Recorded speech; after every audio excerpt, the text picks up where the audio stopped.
The reason why things come back, even when we have swept the energy off of them, is because you have to get to the root of the source. And there's no way around it. The root is always going to be within the subconscious mind. We have to process information. We have to process energy in order for our bodies, our energy systems, our chakras, and our mind to let it go. And the thing about this processing is that we are not willing to look at what needs to be looked at. So we have, let's say, a traumatic event happen in childhood. We don't have the ability, even in our early years, to understand fully what is going on. We just know there's a picture, this doesn't look good, or a feeling, this doesn't feel good. And sometimes both, a picture and a feeling that doesn't feel good. And so in the simplicity of our own life experience in childhood, we draw conclusions, we form beliefs. We conclude that this picture and this emotion means I'm not good enough. This picture and this emotion means I'm not safe. Whatever the belief or the program is that is being kind of adopted, it is only sticking around, or it's only in the subconscious mind until you can process it. And then once you process it, it will disappear. It will no longer show up as a trigger. It will no longer be a pattern or a limiting self-fulfilling prophecy in your life. But the problem is we don't want to process. We don't want to think. It's actually painful for the mind to think. And you see it probably with yourself. I know I sometimes fall into the scroll.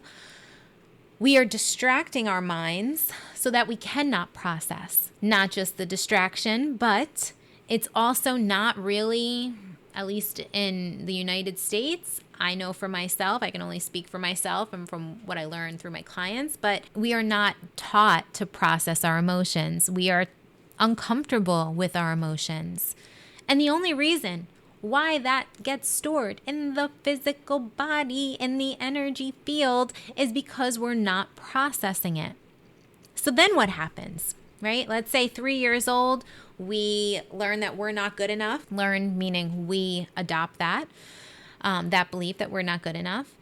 And what happens when we don't process these things is that the mind says, okay, here's this belief that says I'm not good enough.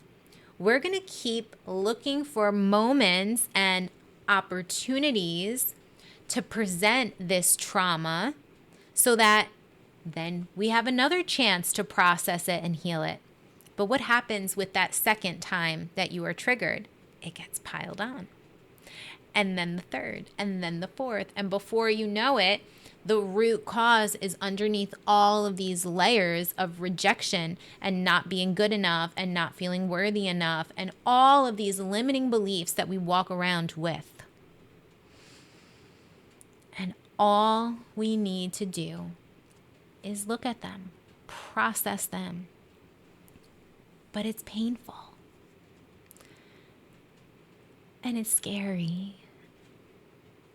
And it's all the excuses and reasons why we don't want to look at them. A little bit of discomfort for the rest of your life to be free from that trigger, from that pain, from that belief, from that pattern is so worth it.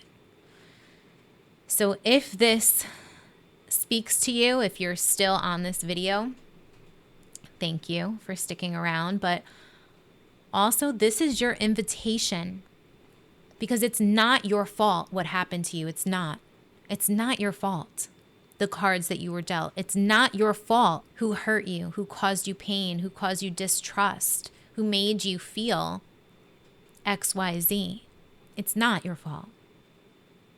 But it is your responsibility to look at this and heal this.